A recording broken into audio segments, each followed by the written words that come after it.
Welcome back to the Resistance broadcast. It's episode 89, and it is Star Wars Newsnet's 5th birthday today. So happy birthday to our website.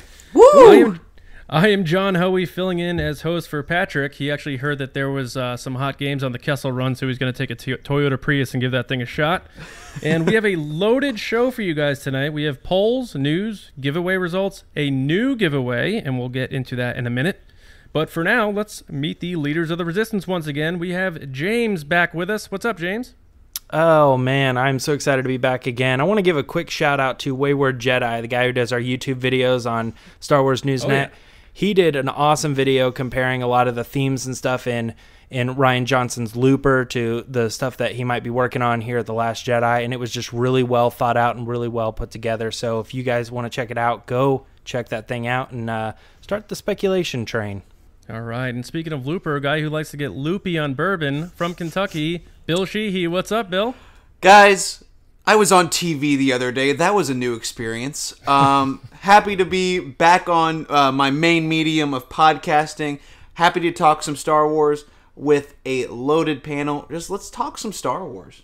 Let's get into it. And before we do, we have a special guest joining us tonight from iO9 and Gizmodo. Welcome to the Resistance, Germain Lussier. What's up, Germain? What's up, guys?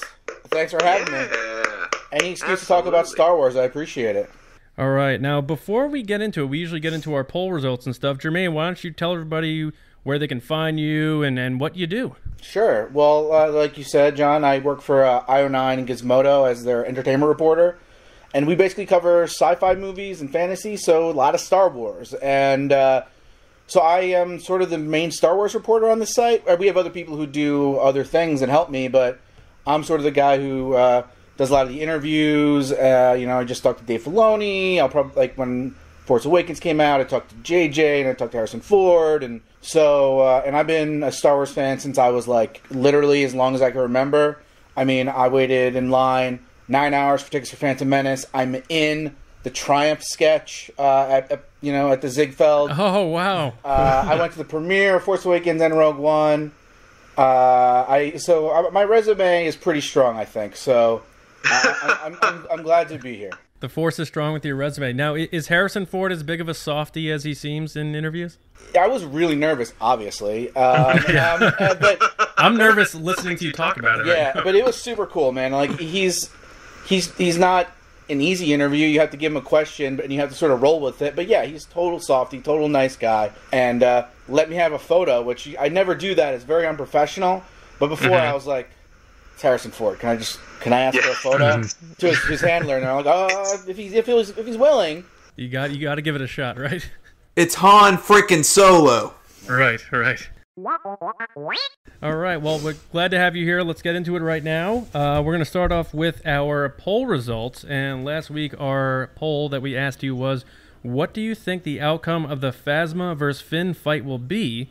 And you guys answered with 17% that it will end in a stalemate, 18% that Phasma will beat Finn, 26% of you said that Finn would beat Phasma, and the winning vote was 39%, pretty resounding there, that someone else will interfere and cause it not to be ended by their on the ends of Finn or Phasma. So curious to see what happens in 49 days. I can't believe we're that close, actually. Our best comment, which James actually brought to my attention, was pretty funny. It took me a few reads to get this one, but it was from @SD Cicero, and they said, quote, Phasma is Finn-ish, with F-I-N-N, so a little dad joke play on words there. We got to give a lot of credit to that one. Now, typically we would do a new poll, but instead we are going to get into a new giveaway. Since this is Star Wars Newsnet's 5th birthday, we figured, do you guys want to answer a question or do you want stuff? And you probably want stuff. They want stuff. Bill wants stuff. Everyone wants stuff. So the new giveaway, we're giving away a Star Wars The Last Jedi Resistance ski speeder vehicle with a Captain Poe Dameron action figure. It has the Force Link activated thing. I don't know how well those work, but I guess they have audio clips from the movie, allegedly. And it also has projectile parts, wings that detach, and cool stuff like that. So to win this thing, simple, like we've been doing, go to our Twitter account, @RBATSWNN. We just posted the tweet right now, so you can either wait till the end of the episode or go there now and simply just click retweet. Retweet this thing, get it out there, and you're entered to win that thing. We'll announce it on episode 90 next week. So that's it for polls right now. Let's fire it over to James for Newsnet.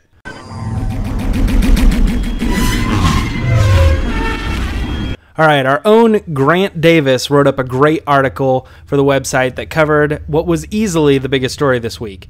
USA Today not only dropped an article online that gave us a huge behind-the-scenes reel, but also a little bit of insight into what Rian Johnson is doing for the new movie coming up. This had all sorts of great looks at the sets and all the actors without giving away too many details that the fan base would run off with. But like I said before, at the forefront of this video was Rian Johnson talking about being a part of the movie and the galaxy as a whole, while telling us more about the motivations for the characters, saying, "We had to make things as hard on each of them as possible. At least part of the movie, they don't have any friends around. They've got to figure things out for themselves. They've got to be faced with whatever the toughest thing each of them can be faced with, and they're not going to have their buddy there next to them to get them out necessarily." Bill, let's start with you. What was the biggest takeaway from these pieces, and do you consider the behind the scenes to be a piece of marketing that the hashtag #WaitFor8 fans should avoid? Oh, no, I don't think that you need to avoid this. I think more than anything, this gives us a little bit of an insight into what Rian Johnson takes into his filmmaking process. It definitely feels like, let's just say in like 10, 15 years or however till I'm the same age as Rian Johnson, I were to get some talent in filmmaking, and then like they said, hey, let's direct a Star Wars movie, and you're going to direct it. And he talked about how he would do moments of real work, and then, holy crap, I'm working on a Star Wars movie. That's me. Like, I think that's all of us here. So that, and everything I keep hearing about Rian Johnson is he's a great guy. He loves Star Wars. He's doing all that stuff. So seeing this and like hearing him laugh on behind the scenes, doing all that stuff, I think has been the most revealing aspect of it. Sure, there were little things that we've pretty much seen before. We got different views from like about that little Jedi Nook thing that we saw in the trailer where Luke was talking. But I've got more for about Rian Johnson than anything in this behind the scenes stuff. Germain, let me ask you, you saw this behind the scenes reel. Are you a behind the scenes kind of guy? Yeah, oh yeah. I mean, part of my job is I can't avoid anything. I can't wait for 8. I got to look at everything. I got to analyze everything. It's kind of one of the downsides is I have to sort of dive into all of this. So I thought it was great. I definitely agree with Bill. I mean, you really get his geekiness, right? Like you said, like, and we can all project on that, which was really super cool. And you know, there's using a lot of John Williams in there. It was almost like a mini movie. It was a really nice little piece.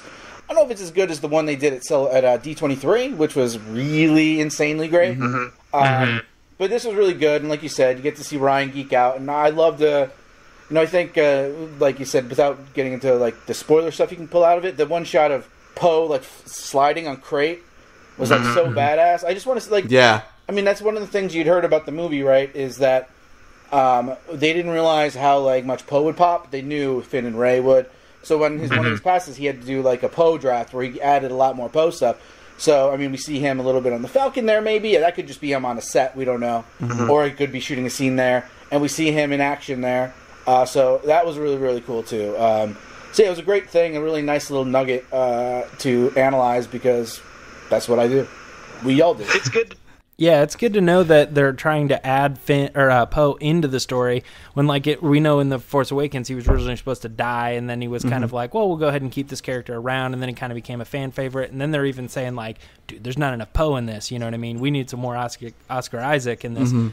John, are you feeling the same way about this behind-the-scenes reel? Tell me a little bit more about that picture of Luke inside the tree. I think that was just, it's like... That was like an art piece. It's just like that's the thing that people are going to hang in their man caves or woman caves or wherever.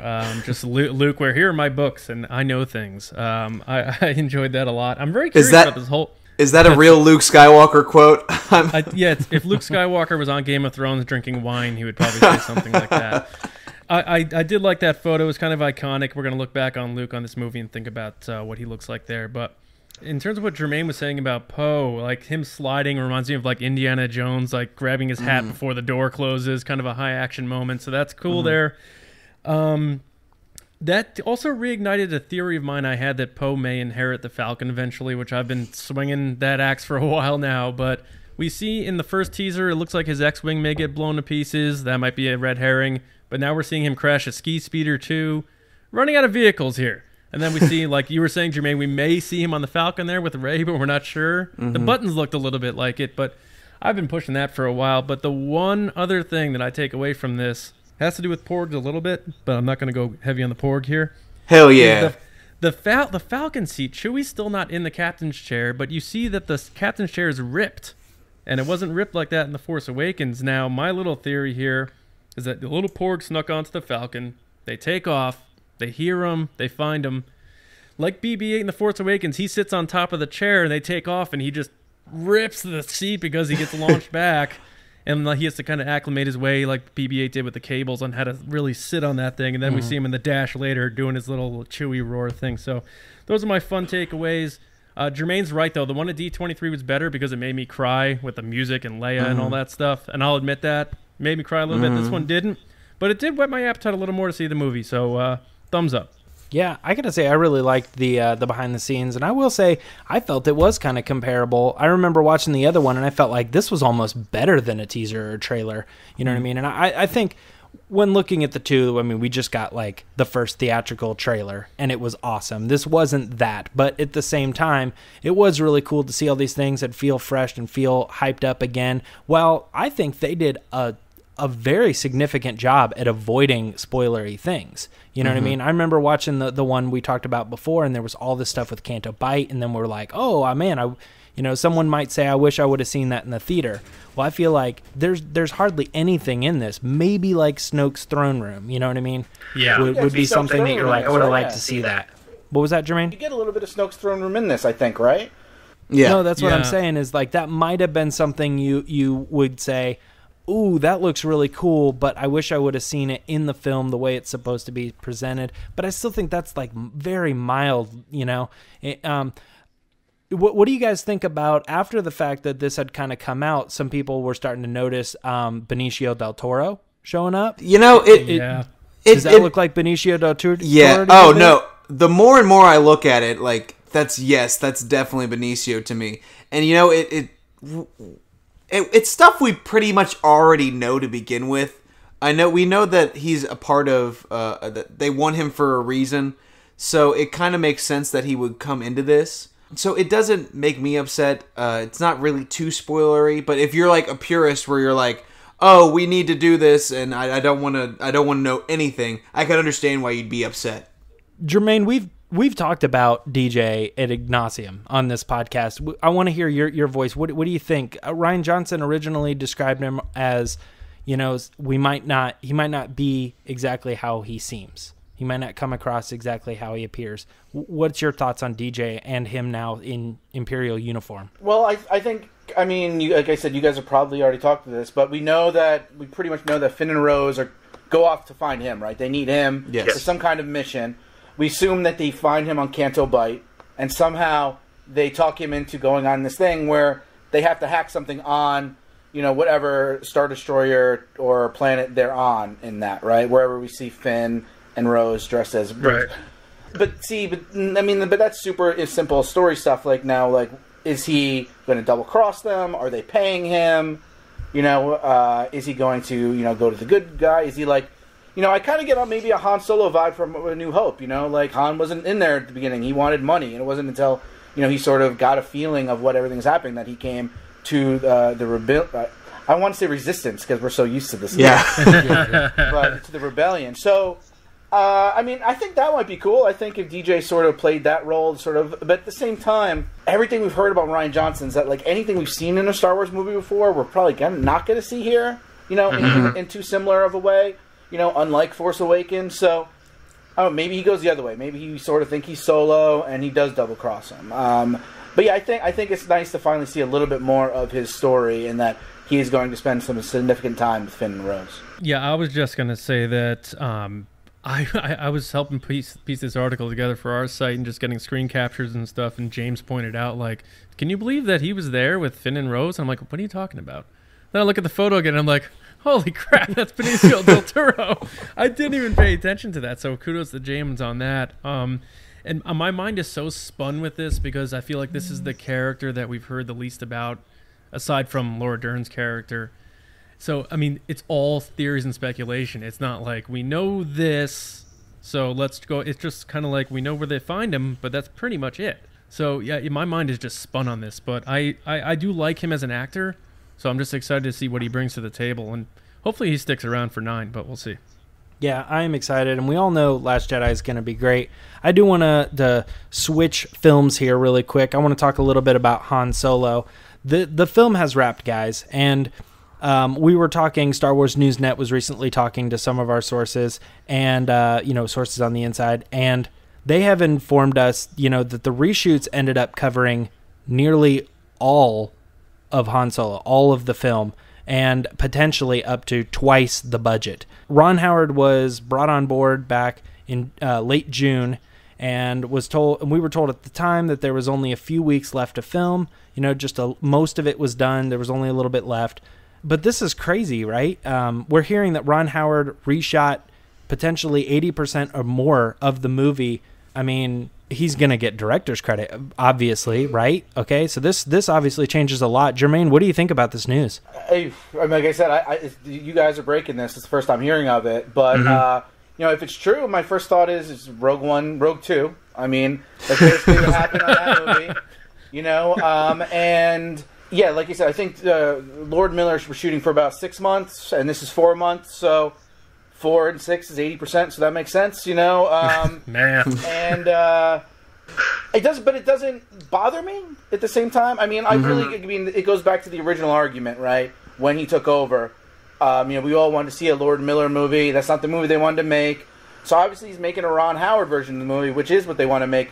So we're going to get that version of the movie, and that makes sense then that he would have to shoot that much. And $200 million extra or $100 million extra, whatever it is, if it's that much, it doesn't matter because it's going to make $1 billion, right? So, right.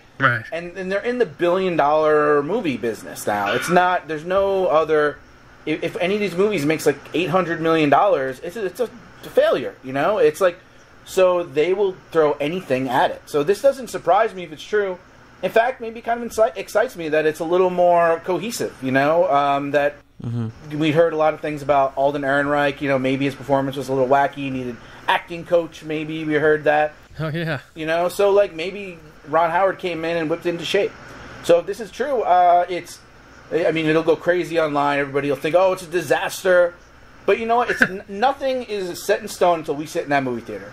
They could rewrite the whole movie, they could take the movie and throw it into the garbage and make it again. And why do I care if it costs $100 million or $600 million? If the movie's good, that's all that matters. So that's my thoughts on it. But I mean, hey, that's pretty big news if that's true. Yeah, and I mean, you bring up a good point. Like, what does it really matter if Disney spends X amount of dollars to make the film? But I'm going to ask you, John. You're a big Han Solo fan, and the entire history of this character and the future of this character is on the line if this movie is good or bad. They get, let's say, $200 million into this budget, just as a random number. We don't have any actual numbers, but say they spend $200 million on this and they decide to double the budget. Is it smarter to double the budget, or is it smarter to go, you know what, the whole Han Solo thing isn't working? What do you think about this? Apparently they went with the double the budget thing. That's what we're hearing. Yeah, if that's accurate, I mean, it makes sense in terms of time. I mean, 4 months of shooting, he literally eliminated an entire character and actor from the movie, brought in a new actor, Paul Bettany, was it?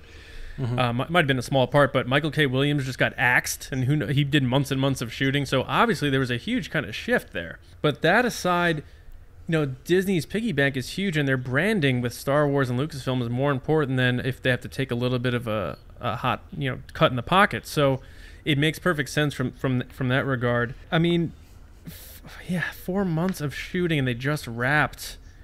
I am a little Most nervous. movies take 4 months to shoot. That's a regular schedule. We're thinking he comes back in for 5 weeks. All right, not a big deal. We're going to see a lot of Lord and Miller in this movie. But 4 months later, there's no Lord and Miller in this movie at all. The one thing I'm nervous about is fan backlash. Like, we want our Donner cut, like the Superman fans. Like everyone, like you're gonna have that crew. You're gonna have those guys in the outer rim. Like you guys were like you were saying earlier, if the movie is good, or great, people are gonna forget about it. I think that when they decided to get rid of Lord and Miller, they really didn't like where it was going, and so they didn't want the Lord and Miller version. They wanted the Ron Howard version, and obviously, don't forget, Bill. When the news report first came out, too, we heard that a lot of the movie was usable. That they were only going to fix up some of that stuff. And then 4 months later, we're hearing now there's a new story on the table. What happened to all the usable footage? They do in the movie, yeah. I mean, like, Ron Howard didn't feel that it was right. And sorry to interrupt you there, Bill, but the thing is like, there is still Lord Miller because it's their cast, right? Like, I would imagine if Ron Howard was making this movie, he might not have cast Donald Glover as Lando Calrissian, or he cast Clint Howard to be Lando. Yeah, exactly. But no, he's just Slowbot. Inspired. No, but so I think just having those people in there is Lord and Miller, so they're going to be in there. They're going to get some kind of credit. They did 6 months of work, well, more than that, 6 months of production and however much pre-production. But yeah, I mean, people want the other cut. It's like, it's always a fun piece of trivia, It's always fun. Yeah. Like with the Rogue One, it was really fun to be like, well, why did that? Why did she turn around in that hallway? Why did that TIE fighter come up? It's cool, but like the movie is the movie, and it is what it is. We can't get an original cut from George Lucas. We're not going to get one from. Oh, I was just saying, devil's advocate. You're going to have that little band of people who are going to be like, "This is too safe of a Star Wars movie. Where's my wacky zany Star Wars movie?" It'll be out there. They're probably the same people that are advocating Reylo right now. No offense to them, but. Wait, Jermaine, are you Reylo or not Reylo? Are you into this like potential romance angle, or are you against that? I don't care. I'm not a big shipper, man. Like, if it happens, it happens. You know what I mean? Yeah. That's all right. I had to look up what shipping was the other day just to put that out there. Well, that basically is the story, guys. It looks like he shot a lot more of this, and I mean, it makes sense with the time frame, but it looks like he will be probably, most likely, based on the DGA, the rules of how this goes, it looks like he's probably going to be credited for being the director, and it looks like Disney, spent a lot of money to try to make this movie a little more Ron Howard, a little more what they imagined in the first place, so it's going to be great. We all know that. So we're really glad that this happened. But just to break that, my thought came back is you mentioned, like, where's our crazy Star Wars movie? that went down the tube in December of last year when Rogue One made $600 million domestic and $1.2 billion or $1.5 billion. If that movie had come out and only done $600 or $700 million total, they would have been like, oh, we can play a little bit with these standalone movies. But once that movie made so much money, that went out the thing. I bet that's like.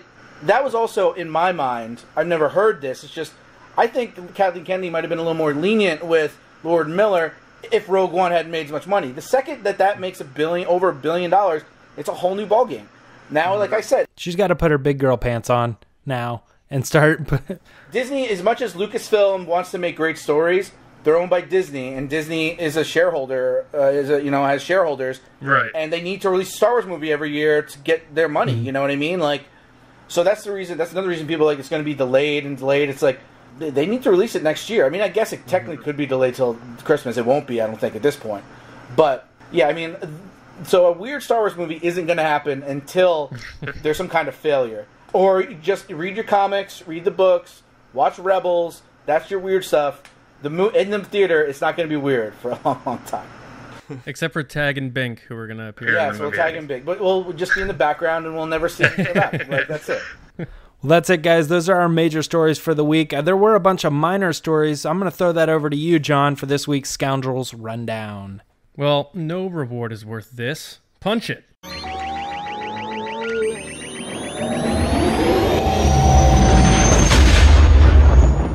The Legends of Luke Skywalker novel by Ken Liu comes out tomorrow on Halloween, but this is no ghost story. The book is styled in the format of people telling stories about Luke Skywalker, and to give you a little taste, the first story told by a character talks about Luke and the story about the Battle of Yavin, but clearly jumbled up and messed up over time, even alluding to it as a conspiracy made-up tale at times, which is kind of an interesting angle. The novel is part of the Journey to the Last Jedi series, but it's not required reading before seeing the film. I personally am about halfway through the book myself, and to me it adds kind of a cool dimension to Luke Skywalker, almost making him that much more real to us, to the reader, because it's a character telling stories about him, so it's kind of adding a dimension there. It is a unique approach, a fun read, and a reminder of how much of a hero the Last Jedi himself really is. So be sure to pick that one up soon. I believe it comes out on Halloween. Rebels is rolling along. Another hour block aired last week, which included the return of Saw Gerrera. The best part about these episodes was that Forrest Whitaker was actually really great in them. Gone was the over-the-top, raspy, borderline laughable delivery that we saw in Rogue One. What will you become? Saw is still quite healthy in these episodes, so it'll be interesting to see what happens to him down the line. The closer we move along in this final season, the more familiar things are starting to look, though. We are certainly getting that A New Hope vibe from ships, locations, like the Yavin 4 base, and even the look of Imperial officers with their 70s-style haircuts. 2 more episodes debut today in another hour block, but we'll get to that in our next segment. Now let's send it over to our pals Comics with Kenobi. Hey there, Resistance Broadcast. It was an interesting week in comics. Not a whole lot out today. Mace Windu 3 came out, and this one is a divisive one. Remains as such, has been from the first issue, and likely to do so all the way till the end of its conclusion with issue number 5. But also out today was a Star Wars comic number 10 by Jim Mello and Alex Ray. This is a fan-drawn comic. It comes out every month on the 25th, and it is some of the best Star Wars storytelling that I've seen in a long, long time. Next week, we're looking at Darth Vader number 7, and that's, of course, going to mean some more Inquisitorious and Inquisitors from Star Wars Rebels. Back to you. Thanks, Matt. Be on the lookout for those comics and follow Comics with Kenobi at Comics with Kenobi. A Japanese website has posted character story bits from The Last Jedi. We interpreted these at Star Wars News Net, thanks Google, and transcribed them for you. The 2 biggest takeaways from this are Poe, quote, while he is brave and a skilled pilot, both the First Order and the Resistance alike are starting to fear his dedication to the war effort, end quote. So it sounds like Poe may get a little reckless in The Last Jedi, kind of like what we were talking about before, about him sliding all over the place on Crate, which will strike fear in the heart of the First Order if he's being aggressive, but also concern those in the Resistance if he's being a little too reckless.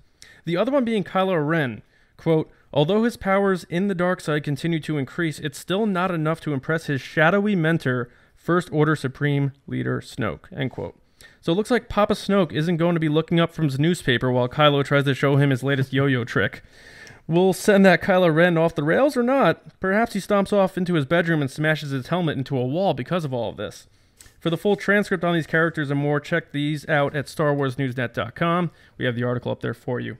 Now, our final story in the rundown is that a 90-second shorter cut of the full trailer for The Last Jedi that debuted on Monday Night Football has been made. I was sent and viewed this 90-second video, and here are my takes on the differences in this cut. Some are pretty interesting, but keep in mind it could just be classic editing, aka simple tricks and nonsense.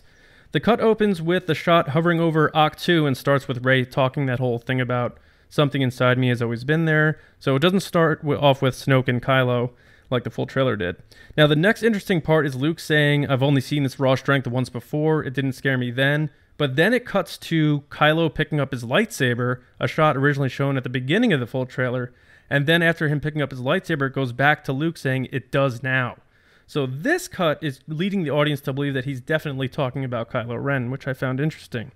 Now, the trailer also completely cut out the part going back and forth between Kylo and Leia that led us to assume that he's considering firing upon her.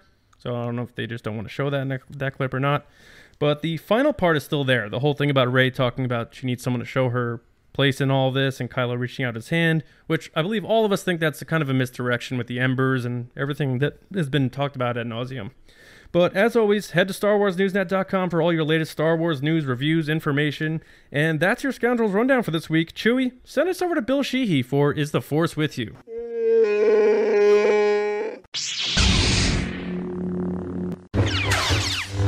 Thanks, John. In the words of Samuel L. Jackson in Revenge of the Sith, take a seat.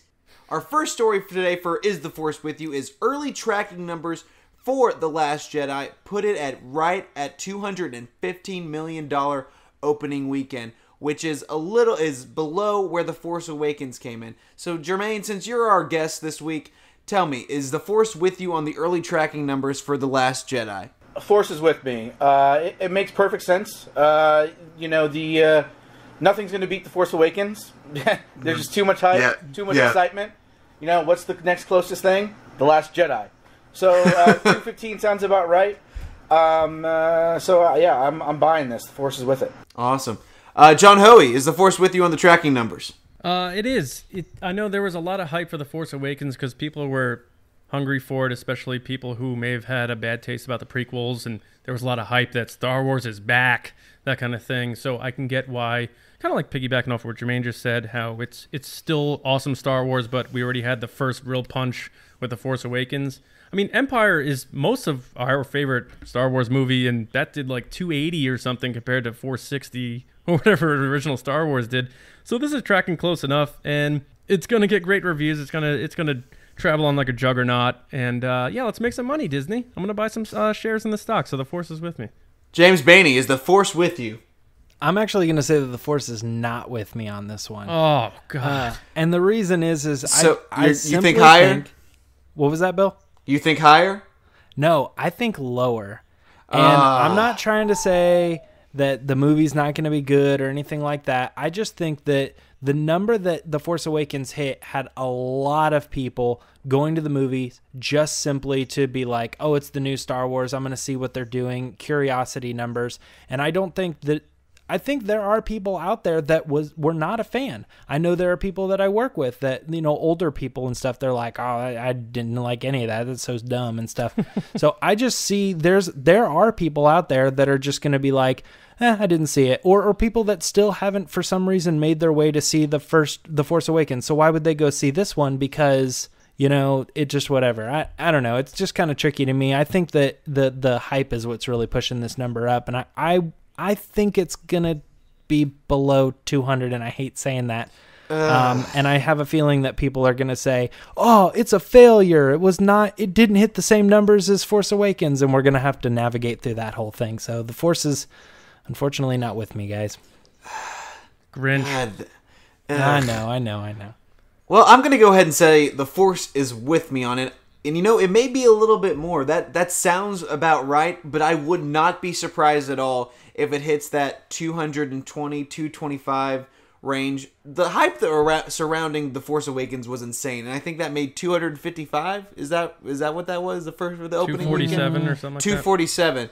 Okay, so if it's anywhere as good as The Force Awakens, or if it's better than The Force Awakens, it would not surprise me at all if it hits that or goes beyond that, goes beyond 215 and goes to somewhere to 220 to 225.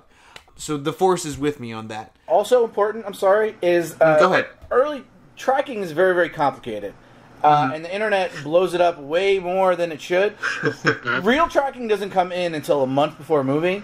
So early tracking is now just basically kind of like a clickbait thing where like they're using these weird other things. This definitely, like I said, I buy it. I think it makes sense. But the real data for tracking doesn't come in until a month before. So we don't actually know. Early tracking it's basically saying I guess, you know what I mean? Yeah. So there's definitely some data behind it, but it's not the same as real tracking. In today's standard too, we're watching tracking for It, you know what I mean, was nowhere near what It actually did, What are you talking? What's It? The movie It, yeah. And it usually goes up because a month out, we're obviously, you guys run a Star Wars podcast, you're aware of it, but it's really based on awareness and who wants to see it, as their first choice at the movies that weekend. So it's going to have huge numbers with that, and then it gets more aware as we start seeing the TV spots. As, the billboards start going up. None of that has really happened yet. So that's really the kind of stuff that really hits the tracking.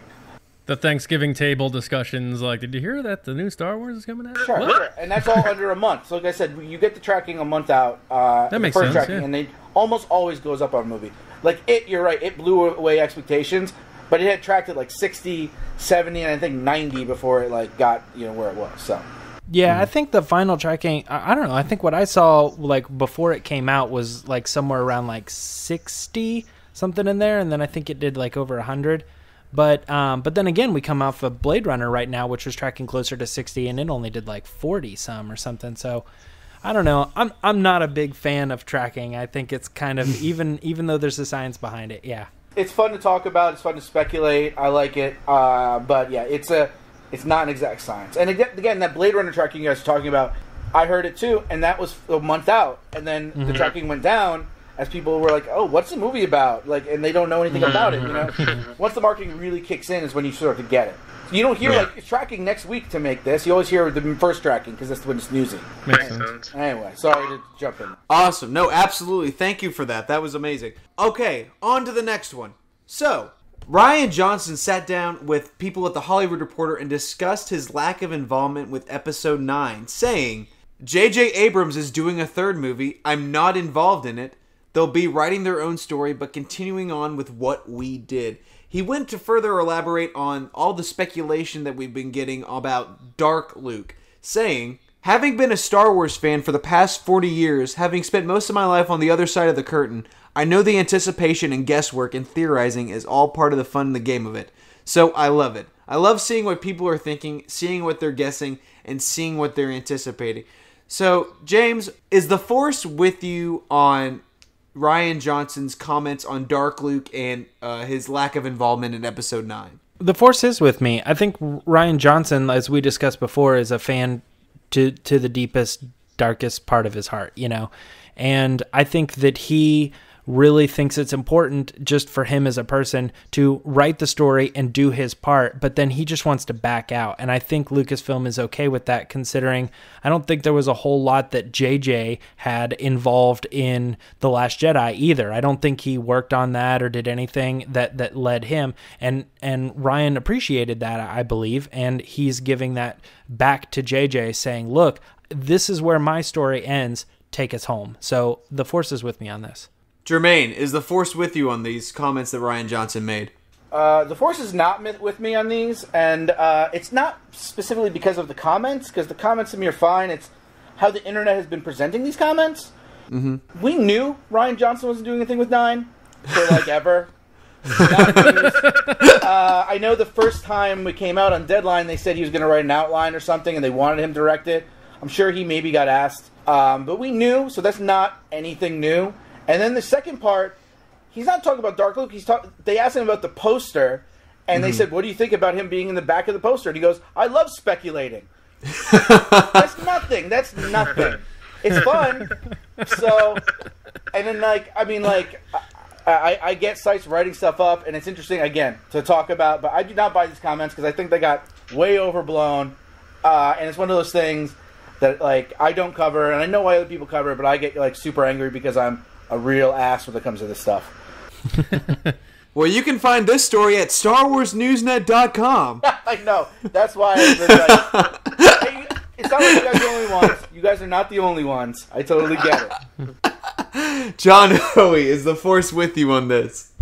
I'm going to go take a nap.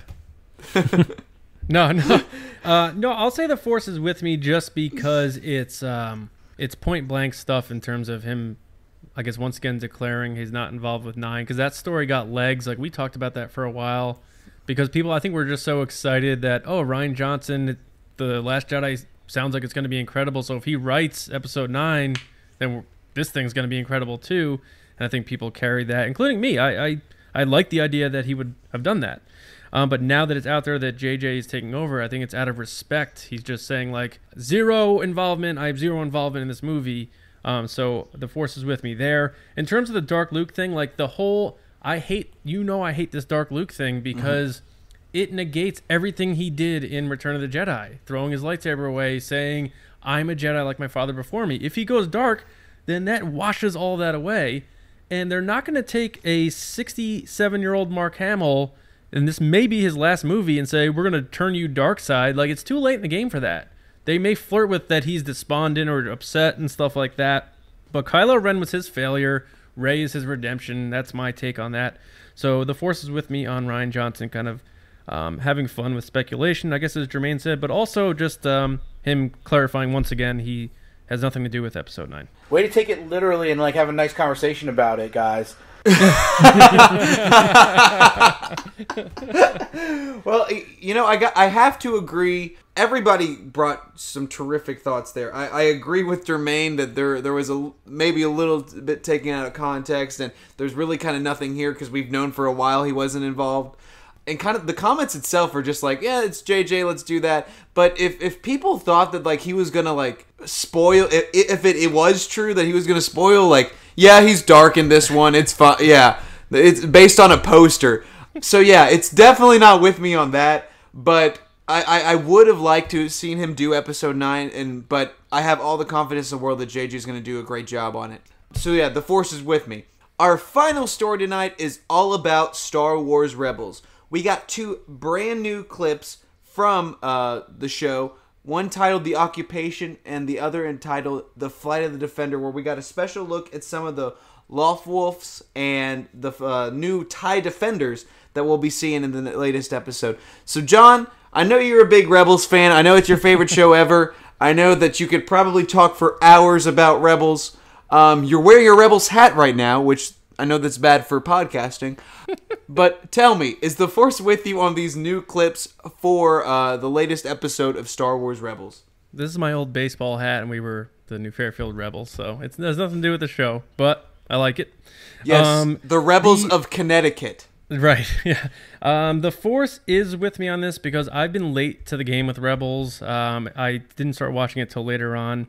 My takeaway from it, in terms of the photos and the press release, is that everything is very dark, like literally dark. A lot of shadows, and I don't know if Filoni, I mean, Germain will probably, he just, I guess, interviewed Filoni, so he could probably maybe shed some more light on it. I don't know how metaphorical he is, but it looks like things are dark here. I imagine this isn't going to end well for a lot of these characters. I am excited to see this season get rolling, because I've been finding myself scrolling through my phone a lot while watching these things, and that's just me not being a big Rebels fan. But I will say the Force is with me because I do have faith that this thing is going to end well, and I do like that they are taking a little bit more of a darker turn with this season. James Bainey, is the Force with you? The Force is not with me, but for a good reason. I'm not going to watch these. I didn't watch these. I will watch a trailer for a season or the second half of a season or something like that. But these episodes are coming so quick, weekly. You know what I mean? I can wait. I can see them in their entirety, exactly how they're supposed to be presented. That's I don't fair. want to be misled. The thing that, John was talking about earlier, he kind of blew through in the rundown, the latest episodes or whatever. But the last 2 episodes, the first 2 were all right or whatever. But when they get on Yavin 4, I lost my mind. I felt like I was watching a missing 40 minutes from Rogue One. That these characters, Saw Gerrera, Mon Mothma, this adventure that they're going on, and the Ghost Crew is involved. I'm loving eating up this season. I'm sure these trailers are fine, but the Force is with me just because I didn't watch them, or it's not with me because I didn't watch them, but it's with me because Rebels. End of statement. And finally, Germain, is the Force with you on these clips? And are you a Rebels fan in general? Major Rebels fan. The Force is with me on these clips. The reason I like the clips is I don't want to spoil it because now I can't say it. But what's cool about these 2 clips, it doesn't really spoil anything. What's cool about these 2 clips in particular is that they're basically trolls in my mind. Like the first clip from The Occupation is really just about Kanan and Hera almost kissing.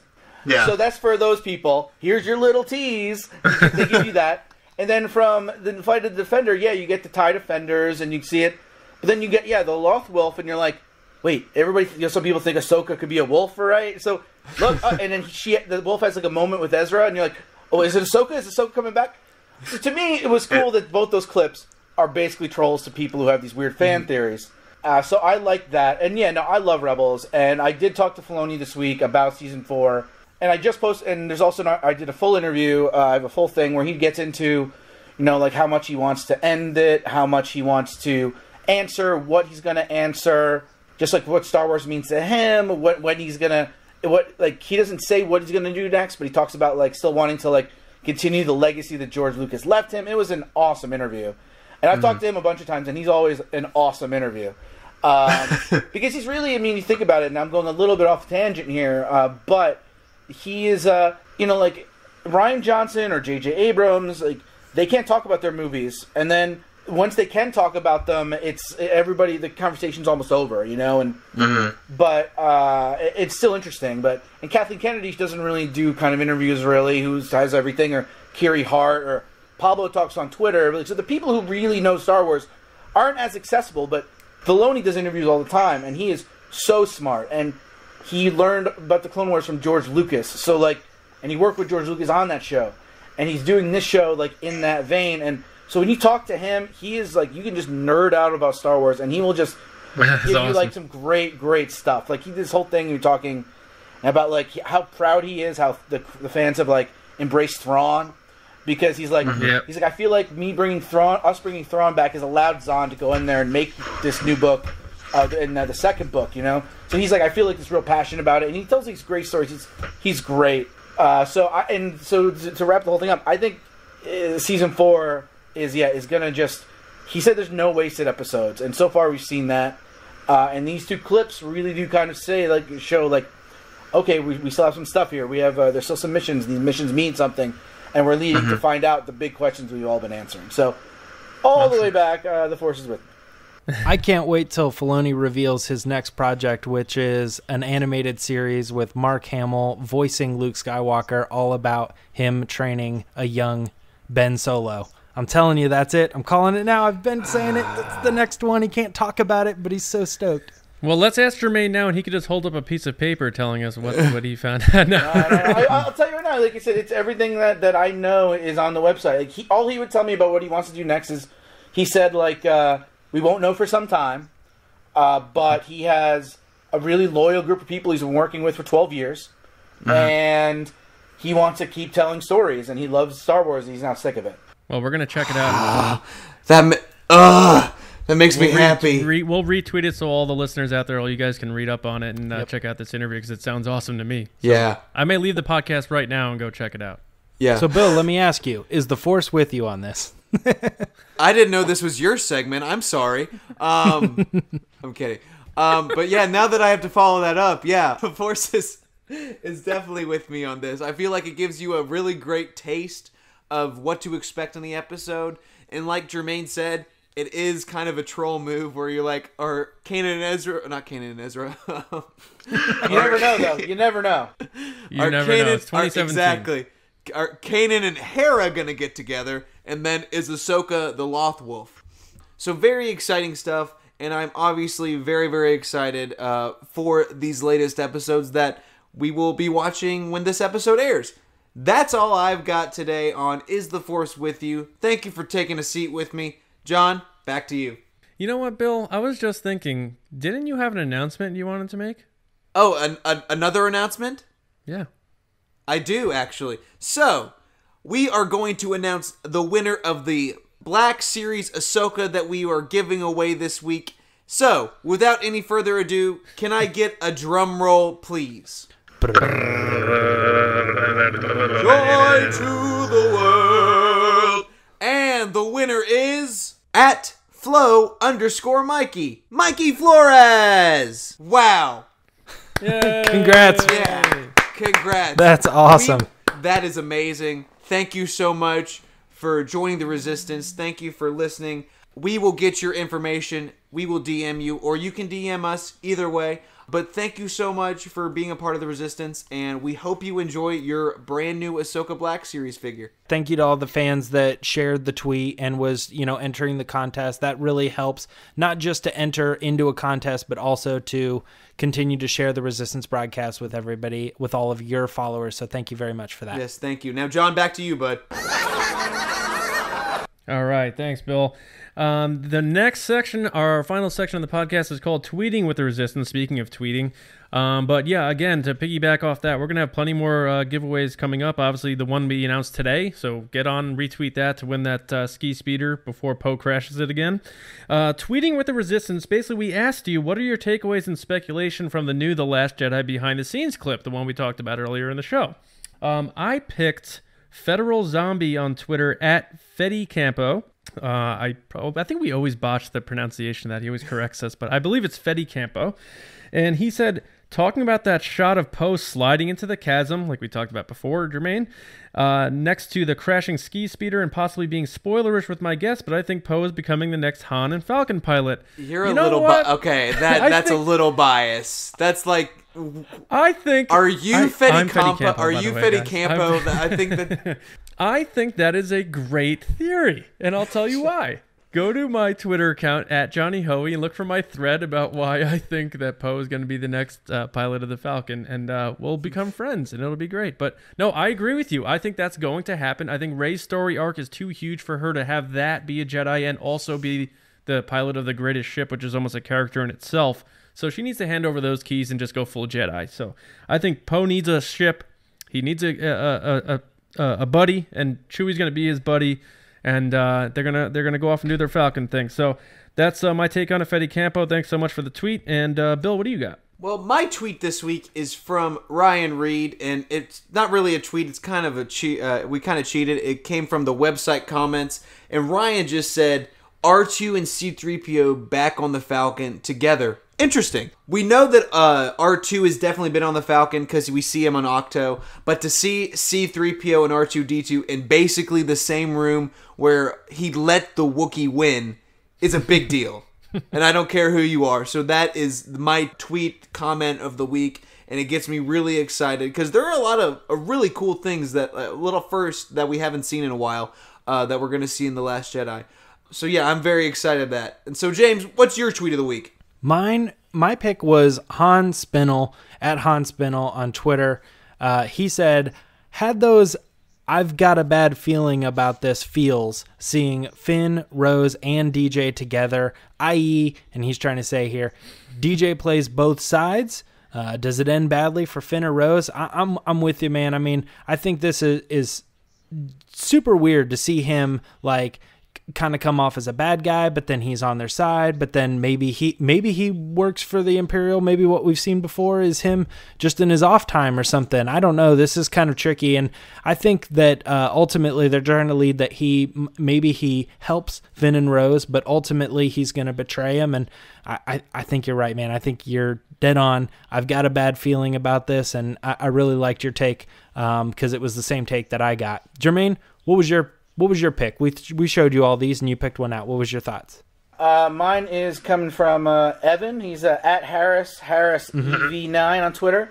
He's talking about the shot of Rey pointing her staff down angrily, and he tweeted, "Seems like Rey gets angered by Luke, maybe because of some revelation, and still curious if Kylo is on the island at this point." I mean, I think we read back a couple months ago in the EW coverage from Anthony Bresnikan that Luke and Rey don't really get along that much. Like, he's not what she expects. I think he's very curmudgeonly. He's obviously, from the new trailer, kind of scared of her. So I think they probably just, have some words, have some things, some issues. But ultimately, yeah, I mean, they're going to come together, and we'll see what's what. As for Kylo on Octo, I mean, I think we know he goes there. I don't know when or how it fits in. To me, that's still a huge mystery about the movie is... are the Knights of Ren there? It was a rumor we've heard. So I don't know if... I mean, it's very possible that I'm completely wrong and that she's doing it at Kylo Ren. Who knows? So it's an interesting moment to pick out to discuss. What if it was like a Forgetting Sarah Marshall thing where Kylo Ren books a vacation and then he gets there and he's like, Luke, it looks like I came here on purpose and I didn't. I just came for porgs. I came for porgs and caretakers. Yeah. I love them. I didn't know you were going to be here. If that were the case, Kathleen Kennedy would have taken Rian Johnson off immediately. Immediately. Then she would have brought in Lord Miller and be like, "This is your vehicle, guys. This is right up your alley." Oh, great stuff, guys. That wraps up Tweeting with the Resistance. Be sure to follow our official Twitter account at RB8TSWNN. That's the Resistance Broadcast at Star Wars News Net. Every week we post something asking for your questions, opinions, thoughts. So keep those coming, and you may get yours read on the air too, and agreed with or shot down. We're not sure, depending on our mood that day, I guess. But keep them coming, guys. We love it. Now, before we end the show, we just want to say thanks to all of you who have joined the Resistance recently. First of all, welcome. Be sure to subscribe to us on iTunes, follow us on SoundCloud, or wherever you listen to your podcasts, and head to StarWarsNewsNet.com and join the free forum called The Cantina. It's on the top left corner of the site. Just click on it, create an account. There's thousands of people there on all the time. You can talk Star Wars any day you want, anytime you want. Pretty friendly group on there, and it's a great way to connect with everyone all over the world. Now, I want to thank our special guest, Germain Lussier, for being with us tonight, so thank you. Woo! Thank you. Thank you. You're the best, man. Thanks. And we're going to start our shameless plugs with you, so Germain, take it away. Where can people find you? Sure. Well, you can find my writing on io9.com. It's the easiest way to get it. That's part of gizmodo.com. And I'm always tweeting and putting up photos at Germain Lussier, no space, on Instagram and Twitter. Awesome. James, where can everybody find you? You can find me talking about my new favorite theory, which my friend dropped today on me, which is that Rey actually might be a descendant of Count Dooku, which would explain the English accent and stuff. Let it soak in for a minute, think about it, and then maybe kind of resonate on that one. But yeah, if you guys want to yell at me and tell me how stupid I am for believing that for even a second, you can reach me on Twitter at Myra Trunks. That's MIRAHTRUNKS. It's a Dragon Ball reference, but I like to talk about Star Wars more than Dragon Ball. Can I call you stupid here or just on Twitter? You can call me stupid wherever you want, Bill. Okay, I'm just going to do it on Twitter then. Okay. Hey, Bill, where can people call you stupid? You guys can call me stupid on Twitter at Star Wars Bill. I was recently on a TV show here in Kentucky called Hey Kentucky, where I was the Inquisitor of the day. We had some good times with me, Matt Jones, and Lee Cruz. So thank you guys so much for listening, and may the Force be with all of you. Awesome, Bill. And guys, you could find me, John Hoey, at Johnny Hoey on Twitter and StarWarsNewsNet.com, writing articles weekly. Also, happy 5th birthday to our website, Star Wars News Net. Oh, happy birthday. Woo. So awesome. Thank you to Val for creating this incredible site for all Star Wars fans in this community to come together. And once again, thank you so much to Germain Lussier for joining us today. One more round of applause for you, Germain. Thank you. Germain, thank you so much, man. You are welcome back anytime. And you could find our host who is doing the Kessel Run right now, Patrick Covey, at Gannon136 on Twitter and I believe on YouTube as well. Hey, Akbar, if I go to Subway and I don't want like a foot long, what can I get? It's a wrap!